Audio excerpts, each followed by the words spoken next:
Alright guys, this is going to be a quick demonstration of my EST iO-64 addressable fire alarm control panel. This fire alarm control panel has a total of 64 addressable points that can be programmed. This panel has one SLC. This is part of the iO series panels. I'm sure you guys have heard of the other panels, the iO-500 and the iO-1000. The iO-500 can have 500 points total. The iO-1000 can have 1,000 points total. For the initiating device, we have an Edwards SIGA 278 pull station. And then to the left of that, for our notification appliance, we have an Edwards Genesis horn strobe. So let's go ahead and do a test.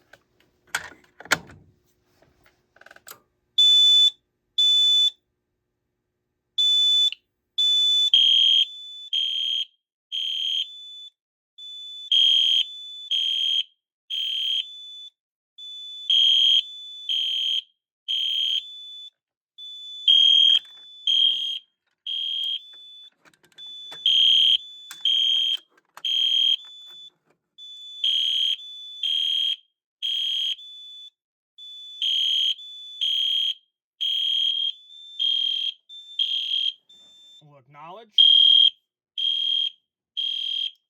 and we'll silence. Alarm pull station next to FACP. So anytime you press a button on this panel, there's an LED right next to it that illuminates. And now we're going to go ahead and hit the system reset button, and you'll see that LED also illuminates. And now the system has restored to normal. Taking a closer look at the actual circuit board, you'll see on our top right we have our SLC card. Below that, we have two notification appliance circuits. The iO-64 only has two onboard NACs. The iO-500 and the iO-1000 both have 4 onboard notification appliance circuits. Below that, you will see we have our annunciator connections right there on the bottom right. If we look at the bottom left, you will see we have our battery connections and our AC power connections. If you look above that, the terminals to the left, you will see we have our resettable and non-resettable aux power. And we also have our alarm, trouble, and supervisory relays. On the top left, you will see we have our programming card that plugs into the main circuit board. And then to the top middle, you will see that we have our dialer card, which sits behind the main panel.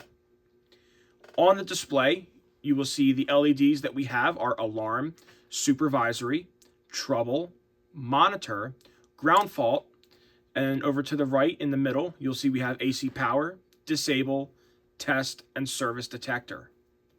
For our buttons, we have reset, acknowledge and or panel silence, signal silence, drill, and remote disconnect. You'll see in the middle, we have 2 keys or buttons that are not labeled. Those would be used to either enable or disable certain devices in the system. The first button is programmed to disable the NACs. The second button is not programmed for anything at this time.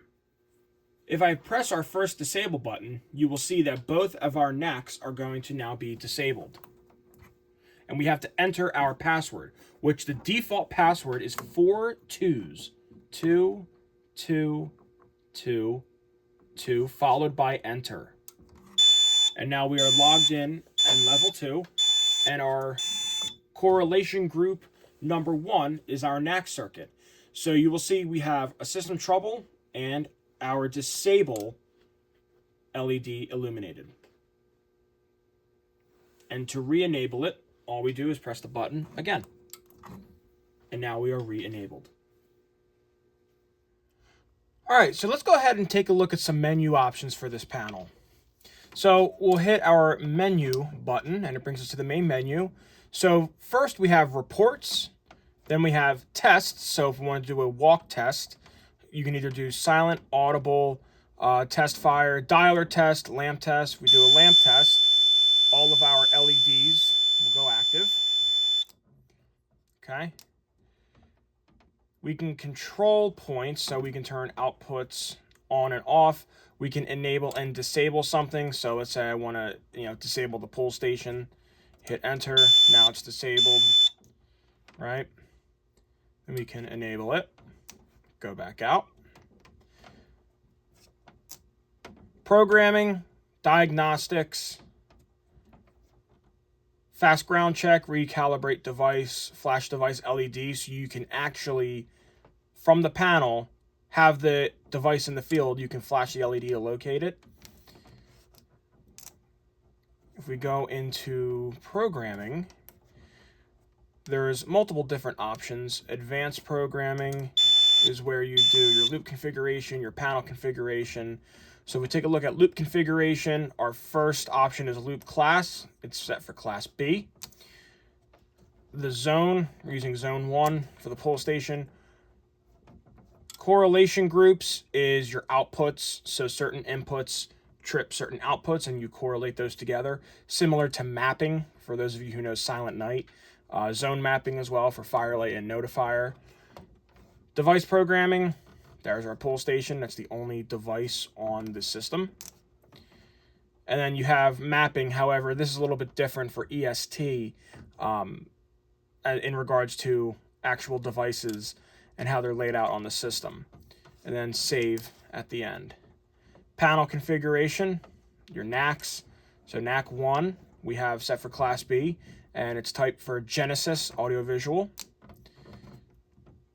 Annunciator, and then just some other stuff. So the programming ports and whatnot. AC voltage, you can actually set what voltage for the panel to look for, whether it's 110, 115, 120, etc.